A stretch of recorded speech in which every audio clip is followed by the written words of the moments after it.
Welcome back to my channel and welcome to my recap of my first year of my doctoral program. So it has been a very long year and I of course wanted to share a little bit about the journey with you guys. I also have questions from y'all that I'm going to answer.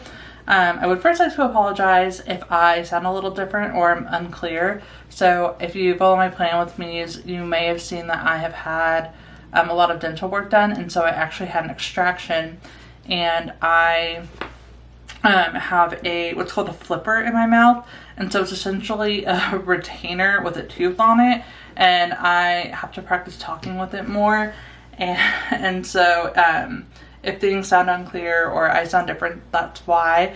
I hope it's not too distracting, but I just want to throw that out there. Once I get to speaking a little bit more, it kind of, like, I think less about it being in my mouth and I'm able to speak a little bit better. But yeah, there are certain words though that it's inevitable it's going to happen, but just want to throw that out there. But yeah, my first year. So today is April 27th and it's my last day of class. So class ends on the 29th. However, today is our final class with a group presentation. So I had a group project and I'm like ready for that. Like I just like went over everything that I'm going to say. I finalized the presentation because I signed up for that. And we just have to answer questions, but overall that's done. And then I just have my final paper. And so with that, I just have to, I think I'm just need to reread it one more time, but then I'm going to submit it after my class. And then I'm done with my first year. And so I really wanted to do this video today just because I actually just rewatched my first video from my first semester of my doctoral program, because I did the same style video where I talked about my first semester and then I also did a little Q&A. And when I watched that, I was just so glad that I shared everything that I did, because there were some points where I was like, oh, I'm so glad that, like, you know, I shared that and that I talked about that. And I think it's because I did it like right when class ended, and so I wanted to do that again this year. So we're recording today, and I can say that I do feel a lot better overall when it comes to managing classes. That first semester was just, it was so much, and I am just grateful. So I think I mentioned in that video, but if you're new to my channel, my program is cohort style. So everyone that started that year to last year, we are in the same classes throughout our entire program until we start working on our dissertation. And so our cohort started off with 15 people and we are down to 7. We were down to, I think, like 9 by the end of the first semester, and a lot of people didn't even finish the first semester, and we were down to, I think, our size now right before the second semester, because everyone was dropping either right after our first or right after our second, and it was due to workload. And like I understood why everybody who dropped out did. And at one point I remember, and I mentioned it in the last video, that I was second guessing even like the entire program, just because it was so difficult. And it's a different type of difficult that I've never experienced in class, because it's not that I wasn't, you know, it wasn't that I didn't understand the core subject or, you know, what was going on. It was just everything that it entailed when you write a doctoral level paper or project or assignment, or, you know, the amount of coursework that you have in a doctoral level course. It's a lot. It's so crazy to say that I'm done with my first year with my program. That means I'm about a third of the way done with our coursework, because we have 3 years of coursework, and then we start working on our dissertation after our comprehensive exams. And it's after this year, starting this summer, I'm going to have to start focusing more on ideas for my dissertation. I have to get together my dissertation chair, and there's just a lot that I'm going to have to start doing now. And in addition to my like coursework as well. So again, it's a lot. I hope I don't sound too repetitive, but I really want to make sure that I also provide all of the details as well. And of course I'm sharing everything with you guys along the way. But yeah, let's go ahead and jump right into these questions that y'all asked, and then I'll also just add in some things as they pop up. So the first question was, overall, what are your biggest takeaways from this year? And to me, it's definitely that nothing got easier. I was just able to adapt better. I learned how to become a better writer. I learned how to research more effectively so that it's not hours of research. I've learned better, like how to use keywords better, to research kind of faster, if you will, find what I need. I've learned more about like different sources, and just different things have happened throughout the year that have made me a better student and a better researcher.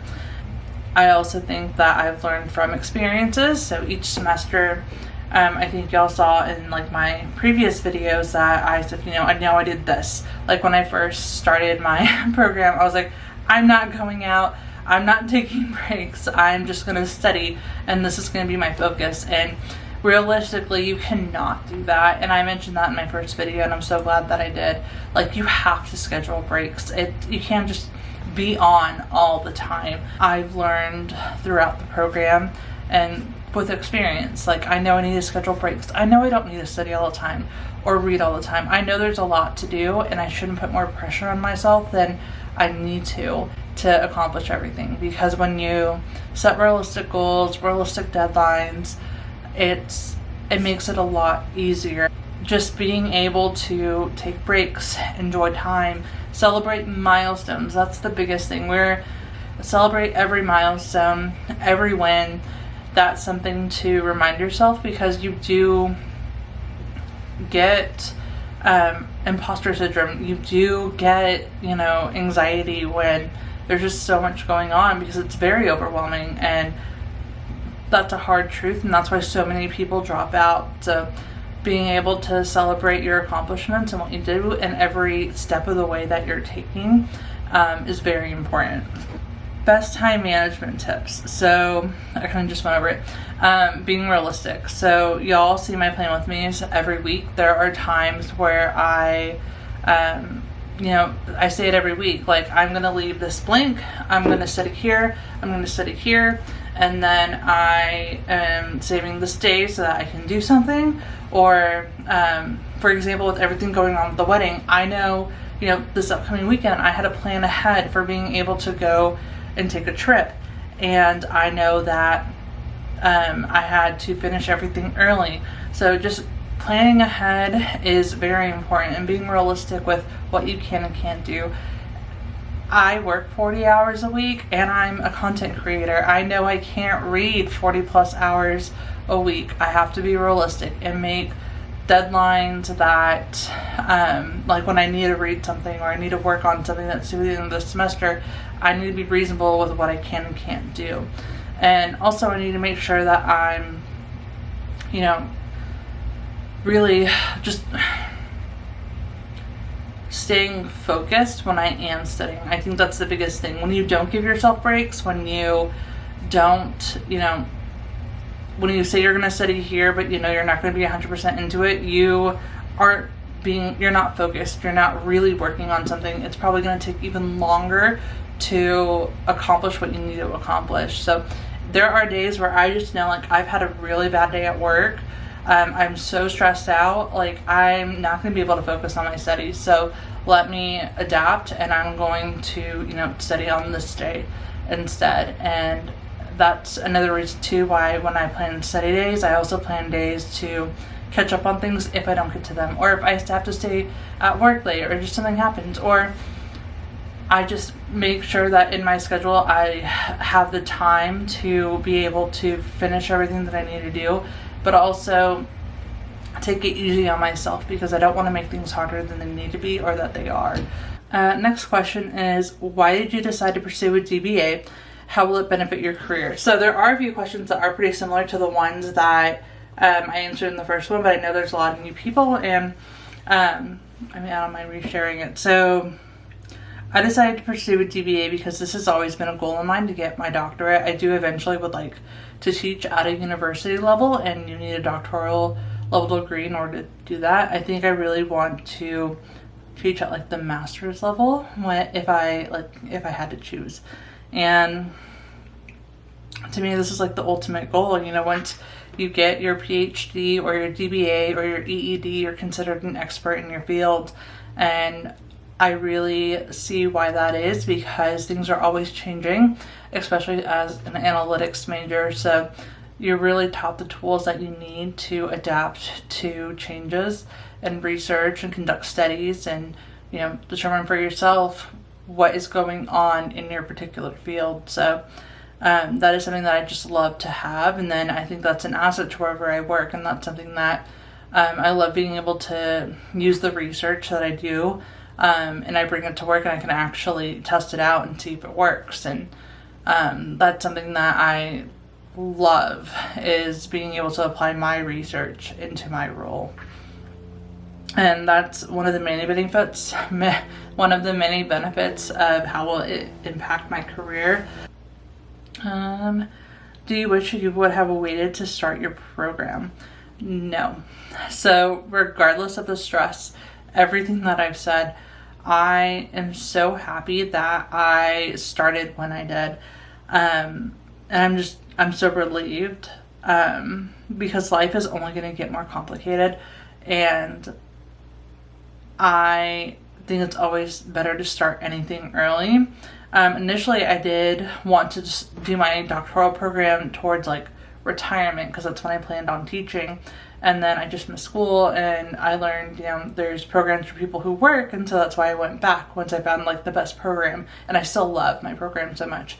I mentioned in the last video that everything felt right when I started, and like stress aside, I still 100% believe that. You know, I can't even imagine having a child and trying to do everything that I'm doing, like starting a family. Like I'm glad I started it now, because for me, I feel like this is the best time in my life to do it. And that's what I mentioned in my interview. And that is something that I think everyone should take into consideration, is the amount of time that they can dedicate to the program. And that's also a motivator to me, is that I know that this is the best time to do it. And that to me is something that I like, it stays in my mind, like I need to do this now, I have to do this now, and there's no reason for me not to do this now. Because and I mentioned in my last video, if I were to drop out right now, what would I be doing? I literally have nothing else going on, and you know, in like free time, like I would be quitting for the wrong reasons, and it would come down to me just not wanting to do the work. And I want to do the work. There are times where you just get really demotivated, and that to me is like a motivator, like just reminding myself I'm doing this right now for a reason. You know, once, you know, and now too, I think it's going to be such a huge thing that I'm done with my year. Like I'm a year down. I have put in all of this work, and now I just need to finish it. Like 1 year down, 2 more to go. Like I can do this. And the further you get, and again, just taking it one step at a time, it's really motivating at the same time. How often do you have class? So this is a good question. It all depends. So when we say class, they're generally Zoom meetings, because I'm in Texas and my class is in Oregon. And then there's other people from like Texas, there's someone in California, there's people in like Idaho, so we're all over. And so it really depends on the class. This semester every semester I have 2 classes, and the first class that we had was effective teaching in higher education. We had 0 classes. We had like one initial class meeting, and she just went over like the syllabus and everything, but other than that, we just did presentations and discussion boards and papers. And in this current class, which was Conceptual Foundations of Finance, we had a class every single week. And the semester before that, we had a class every other week, and then we had a class, I think, like once a month in the other one. So it really all depends on the class and the professor on what they want to do. And class looks different for every course that I'm in. So in this last class, or this current class, we had like lessons in each one essentially. And then in my economics class, it was like answering questions. In my second academic writing class, we actually presented more. And so every class is different, and it all depends on what you're doing. And then it's the same with residency. We have to get a residency twice a year in my program, and it depends on the class and the instructor on what we're doing. The first class we worked on research and papers. The second class we did two presentations. We worked on research multiple times. We did presentations almost every day. And then I think this next class is going to be the same, where we're going to have some like subject matter taught to us. So it's more like a seminar, but we're also doing presentations that we have to prepare for. And then we're also working on a paper and doing research. So it depends on the class. How many hours a week do you study? I'm going to sound like a broken record, but again, it depends on the class. So this last class, I think I studied, we had to read like a chapter a week, and it was like 30 or 40 pages. We had a discussion, and we had a group project, an Excel project, and a final paper. And to be honest, the first month I didn't work on any of the like big projects because they were all, I was able to do them all like the second part of the class.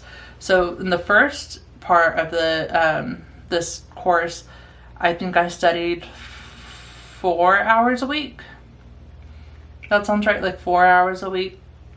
And then towards this past half of, like the last half of the class, because I was also working on a paper, my Excel project, and the group project, it definitely turned into more of like 6 hours a week, I would like to say. So I feel like with this upcoming class, because I have to read so much, it's probably going to be 6 to 8 hours a week.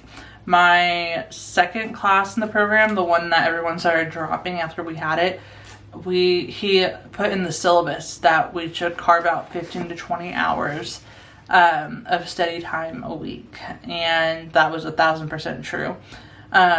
It's not that the other classes got less intensive, it's just that class had a lot more research, and it was a lot more broad, so we had to do a lot more things.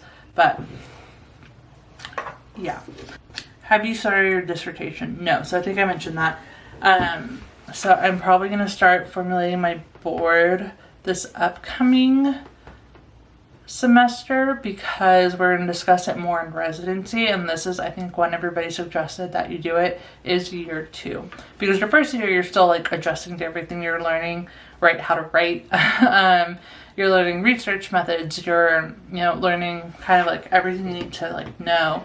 And so the second year, as I mentioned, we're really going to be focused more on our dissertation.